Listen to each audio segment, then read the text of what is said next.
ఆదికాండము 7వ అధ్యాయము 1వ వాక్యములో మరి దేవుడే మాట్లాడుతున్నటువంటి మాట, యెహోవా ఈ తరము వారిలో నీవే నా ఎదుట నీతిమంతుడవై ఉండుట చూచితిని గనుక నీవును నీ ఇంటి వారును వాడలో ప్రవేశించుడి.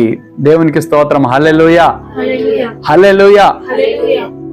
ఇది దేవుడే సాక్షాత్తు నోవాహుతో చెప్తున్నటువంటి మాట.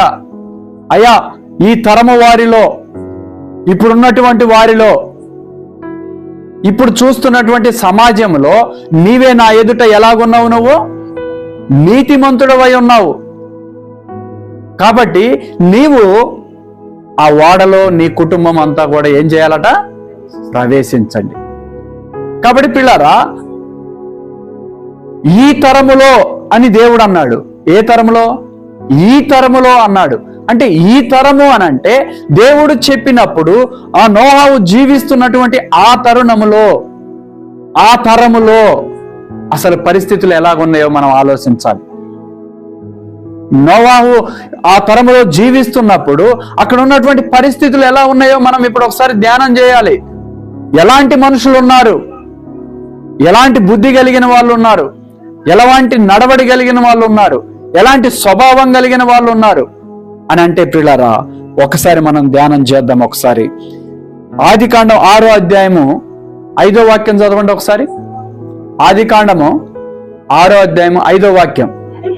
నరులు చెడుతనము భూమి మీద గొప్పదని వారి హృదయం యొక్క తలంపులన్నీ కూడా ఊహంతయు కేవలము చెడ్డదనియు యెహోవా చూసి తాను భూమి మీద నరులను చేసినందుకు సంతాపపడెను. దేవునికి స్తోత్రం. హల్లెలూయా. ఎలాంటి హృదయం కలిగిన వారట? నోహావు తరంలో ఉన్నటువంటి వారు చెడు హృదయము కలిగిన వారు. చెడు హృదయము కలిగిన వారు. వారి యొక్క హృదయం అంతా కూడా ఎలాంటిది అని అంటే చెడ్డ స్వభావం కలిగింది. పొద్దున లేస్తే ఎలాంటి పాపం చేయాలని ఆలోచించే అటువంటి హృదయం, పొద్దున లేస్తే ఎవరిని మోసం చేయాలనేటువంటి హృదయం, పొద్దున లేస్తే ఎవరిని ఎలా నిందించాలనేటువంటి ఒక హృదయం. ఆ తరములో ఉన్నటువంటి వారి యొక్క హృదయం. అందుకే హృదయాన్ని గురించి దేవుడు ఇర్మియా గ్రంథంలో కూడా ఒక మాట రాశాడు. ఒకసారి చూడండి. ఇర్మియా గ్రంథం 17వ అధ్యాయం 9వ వాక్యం చదవం ఒకసారి. ఇర్మియా గ్రంథము 17వ అధ్యాయం 9వ వాక్యం చదువు.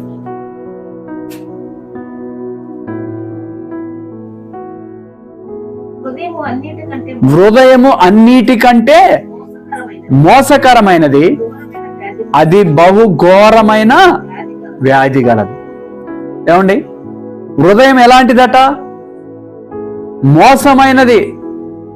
హృదయము బహు ఘోరమైనటువంటి మోసం కలిగింది, అది వ్యాధి కలిగింది అని అంటే ఒక మనిషిని మోసం చేయాలనేటువంటి ఆలోచన, ఒక మనిషిని పాపం చేయాలనేటువంటి ఆలోచన ఎక్కడ పుడుతుంది అని అంటే హృదయంలోనే పుడుతుంది.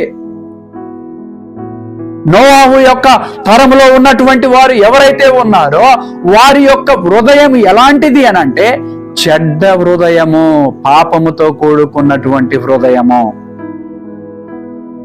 నోవాహు జీవిస్తున్నటువంటి తరుణంలో, నోవాహు బ్రతికినటువంటి తరుణంలో, నోవాహు కుటుంబం ఉంటున్నటువంటి తరుణంలో ఎలాంటి స్వభావం కలిగిన వారు ఉన్నారట? చెడు స్వభావం. వారి హృదయం ఎల్లప్పుడూ ఎలాంటిదట? మోసకరమైన హృదయం, చెడ్డ హృదయము. రెండోదిగా ఇంకొక మాట చూడండి ఒకసారి. ఆదికాండం 6వ అధ్యాయం 12వ వాక్యం చదవండి. అదే ఆదికాండం 6:12 చదవండి ఒకసారి. దేవుడు భూలోకమును చూసినప్పుడు అది చెడిపోయి ఉండెను, భూమి మీద సమస్త శరీరులు వారి మార్గము చెరిపివేసుకొని ఉన్నారు. ఏమండి, మొదటిగా నోవాహు తరంలో ఉన్నటువంటి వారు వారి హృదయం ఎల్లప్పుడూ చెడుతనముతో నిండి ఉన్నది. రెండోదిగా నోవాహు తరంలో ఉన్నటువంటి వారి యొక్క హృదయము, వారి మార్గం ఎలాంటిదట? చెడు మార్గము. వారి హృదయము చెడ్డదే, వారి మార్గము చెడ్డదే. అలాంటి సమయంలో కూడా యోబు గ్రంథం చదవండి ఒకసారి. యోబు గ్రంథం 22:15 చదువు. 22:15 యోబు గ్రంథం.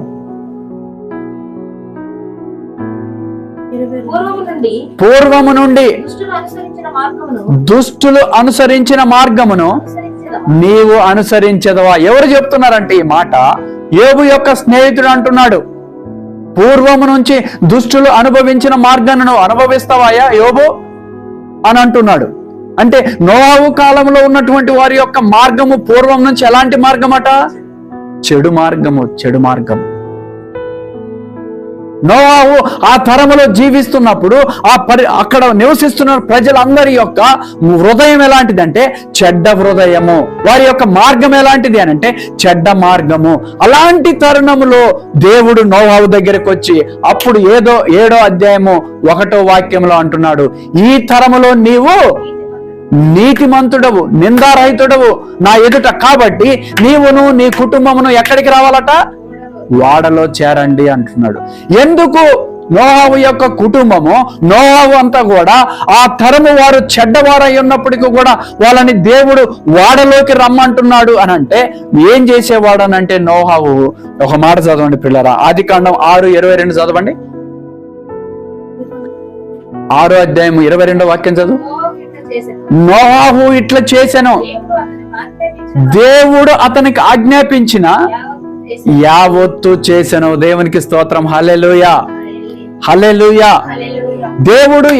దేవుడు ఏదైతే చెప్పాడో నోవాహుకి అదంతా కూడా చేశాడు అనంటే నోవాహు యొక్క కుటుంబం అంతా కూడా ఆ పరిస్థితులన్నీ బాగలేకుండా జలప్రలయం వస్తున్నటువంటి సమయంలో కూడా, ఈ యొక్క భూమి అంతా నాశనం అయిపోయేటువంటి సమయంలో కూడా వారి చెడ్డ హృదయం కలిగిన సమాజం వారి మధ్యలో నివసిస్తూ కూడా, చెడు మార్గంలో నడుస్తున్న వారి మధ్యలో నివసిస్తూ కూడా ఎలాంటి స్వభావం కలిగిన వాడు నోవాహు అనంటే దేవుడు ఏ మాట అయితే చెప్పాడో ఆ మాట వినే స్వభావం కలిగిన వాడు. దేవునికి స్తోత్రం. హల్లెలూయా. దేవుడు ఏదైతే చెప్పాడో అదే మాట విన్నాడు నోవాహు. అయ్యా, నేను ఇదిగో ఈ జల ప్రళయాన్ని రప్పించబోతున్నాను కనుక నువ్వు ఒక ఓడని తయారు చేసుకో, ఆ ఓడలో నువ్వు నీ కుటుంబం ఉండు అని అంటే దేవుడు ఏదైతే చెప్పాడో ఆ కొలతల ప్రకారమే ఓడను తయారు చేసుకున్నాడు. అంటే దేవుడు చెప్పిందే చేశాడు నోవాహు. దేవునికి స్తోత్రం. హల్లెలూయా. కాబట్టి పిల్లరా, ఎందుకు నోవాహు కుటుంబం ఓడలో చేర్చబడ్డది అని అంటే ఆ చెడ్డ తరము వారు ఉన్నప్పటికీ కూడా, చెడ్డ హృదయం కలిగిన వారు ఉన్నప్పటికీ కూడా, చెడ్డ నడుస్తున్నటువంటి వారు ఉన్నా కానీ వారందరిలో కూడా దేవుడు నీవును నీ కుటుంబము కలిసి ఆ ఓడలోకి రండి అని దేవుడు చెప్పడానికి గల కారణం ఏంటంటే నోవాహులో ఉన్న గుణం ఏమిటంటే ప్రతిరోజు దేవుడు ఏదైతే చెబుతాడో అదే చేసే గుణం ఉన్నది నోవాహుకి. దేవునికి స్తోత్రం. హల్లెలూయా. కాబట్టి పిల్లరా, అలాగే ఇంకో మాట చదవండి. ఆదికాండం 6:14 చదవండి. అసలు ఏం చెప్పాడో దేవుడు నోవాహుకి. 6:14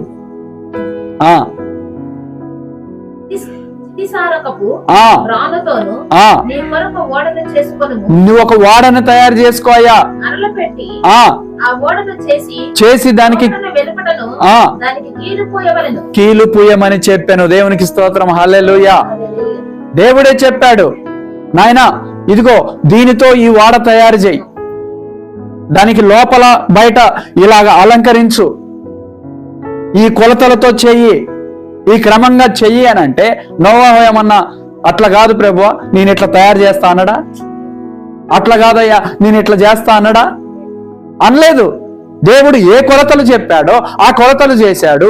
ఏ మాట అయితే చెప్పాడో ఆ మాట ప్రకారంగా చేశాడు. అందుకే నోవాహు ఆయన కుటుంబం అంతా కూడా ఓడలో చేర్చబడ్డది. ఎలా చేర్చబడ్డది అని అంటే, చెడ్డ హృదయం కలిగిన తరుణం అలాంటి వారు ఉన్నప్పటికీ కూడా, చెడ్డ స్వభావం కలిగిన వారు ఉన్నప్పటికీ కూడా, చెడు మార్గంలో నడిచే ప్రజలు తన చుట్టూ ఉన్నప్పటికీ కూడా నోవాహు కుటుంబము ప్రతిరోజు కూడా దేవుని మాట వినేవారు. దేవునికి స్తోత్రం. హల్లెలూయా, హల్లెలూయా. కాబట్టి పిల్లారా, ఆ ఓడ దేనికి సాదృశ్యము అని అంటే యేసు క్రీస్తు నామానికి సాదృశ్యం. యేసు క్రీస్తు నామానికి సాదృశ్యం ఆ ఓడ. ఇదిగో అందరూ నశించిపోయేటువంటి ఒక ప్రళయం రాబోతుంది. ఈ రోజున అది మనకి దేనికి సాదృశ్యంగా ఉంది అని అంటే, లోకమంతా కూడా అంతరించిపోయే ఒక సమయం రాబోతుంది. అందరూ రక్షణ పొందాలి అని అనేకుల ద్వారా చెప్పబడుతుండగా, ఎవరైతే యేసు క్రీస్తుని నమ్ముకొని నిజ దేవుడిని తెలుసుకొని యేసు నామాన్ని నమ్మగలుగుతారో వారందరూ యేసు నామం అనే వాడలో చేర్చబడతారు. దేవునికి స్తోత్రం. హల్లెలూయా, హల్లెలూయా. కాబట్టి పిల్లరా, నోవాహు యొక్క తరములో నోవాహు ఉన్నప్పుడు చెడు స్వభావం కలిగిన వారు ఉన్నాడు, చెడ్డ హృదయం కలిగిన వాళ్ళు ఉన్నారు, చెడు మార్గంలో నడిచేవారు ఉన్నారు, విచ్చలవిడిగా పాపం చేసేవారు తన చుట్టుపక్కల్లోనే జీవిస్తున్నారు.